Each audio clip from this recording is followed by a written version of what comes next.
सकाळी 5:30 वाजता उठल्या होत्या. त्यांच्यावर 4-5 कुत्र्यांनी इतका मोठा हमला केला की ते इतके जखमी झाले की त्यांना पूर्ण पायावर, मांडीवर, अक्षरशः डोक्याला सुद्धा त्या कुत्र्यांनी एवढं चावलंय. कुत्र्यांचा एवढा आतंक वाढलाय. तर आमचं निवेदन आहे की ह्या कुत्र्यांचा काहीतरी बंदोबस्त केला गेला पाहिजे. का आमची लहान लहान मुलं खेळतात सगळं आणि इकडं मोकळं वातावरण आहे. मोकळं असल्यामुळे सगळे कोणी खेळतात, कुत्रे येतात आणि लेकरांना पकडतात. कुत्रे प्रमाणाच्या बाहेर वाढलेले आहेत. त्या कुत्र्यांचा काहीतरी बंदोबस्त परमनंटली केला जावा हीच निवेदन. प्रल्हाद भोजे मिसेस हे सकाळी 4:30-5च्या दरम्यान संडासले जाताना तिथे जे मटण मार्केट मंगळवारी मटणचं दुकानं लागतात त्या जे गावगुंड कुत्रे आहे ते दुनियाभरचे म्हणजे 30-35 कुत्रे एक कट्टे रात्री फिरत होते. ते वहिनी अचानक त्यांच्या झडपमध्ये आल्या आणि त्यांनी जागोजागी चावे घेतले. सकाळी आम्हाला मालूम पडल्यानंतर मी सुनील भाऊला फोन लावला, त्यांना ही माहिती कळवली आणि त्यांनी लगेच 10 मिनटात कुत्रे पकडणाऱ्यांची गाडी आणि पूर्ण टीम घेऊन आज मोहीम चालू करून टाकली. आता 7-8 कुत्रे आतापर्यंत त्यांनी पकडले आहे आणि आता त्यांना दवाखान्याचं जे बी काही असेल ते आम्ही भाऊंना सांगितलं आहे की बुवा चांगल्यात चांगले त्यांना ट्रीटमेंट करण्यात यावे. कारण शेवटी मुलं बाळ आहे, लहान लहान मुलं आहे आणि त्यांचा भाऊंचा संसार म्हणजे अत्यंत गरिबीचा आहे. त्याच्यामुळे कोणत्याही आणि लहान लहान मुलं बाजारात भरपूर बॅट बॉल खेळतात. 30-40 मुलं तर रोज कंटिन्यू बाजारात राहतात. त्याच्यामुळे आता दुसरी अशी जीवितहानी झाली नाही पाहिजे. त्याच्यामुळे आम्ही भाऊंना विनंती केली. अच्छा,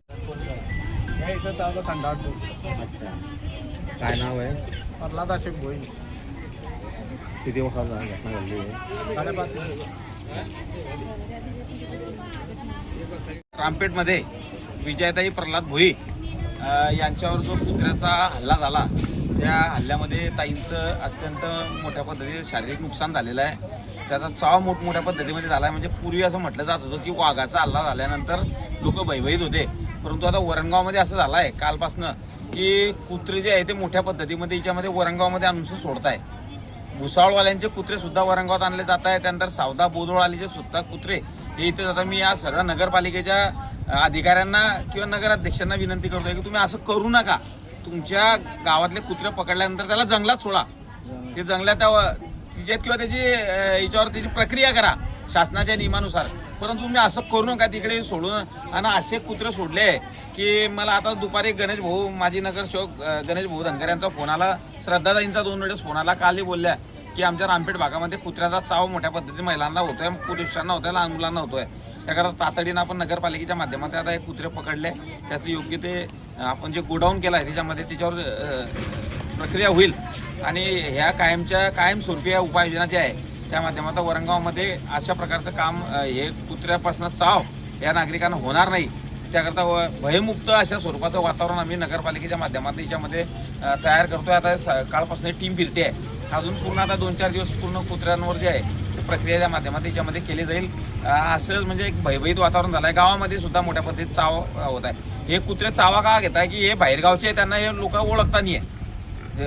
मनुष्य जर कधी ओळखीचा जर कधी असेल तर कुत्रं चावत नाही आणि हे कुत्रं जर कधी परक्या गावाचं जर कधी याच्यामध्ये आलं असेल तर त्याला हे माणसं नवीन वाटतात आणि ते त्याच्यामध्ये चाव घेतल्या जाते. अनेक प्रकारच्या गंभीर स्वरूपाच्या जखमा माझ्या या मायमाऊलीवर झाल्या, गावातही झाल्या आहे. त्याकरता आम्ही नगरपालिकेच्या माध्यमातून याच्यावर प्रक्रिया करणार आहे. कोणाही नागरिकाला त्रास होणार नाही. वरणगावकरांना एवढी दक्षता नगरपालिका घेते आहे. नगरपालिका तुमची आमची नगरपालिका आहे. त्याकरता नगरपालिका ही सर्वांच्या सुखादुखामध्ये सहभागी होऊन हा जो प्रकार चालू आहे हा बंद करण्याचं काम त्या माध्यमातून करत आहे.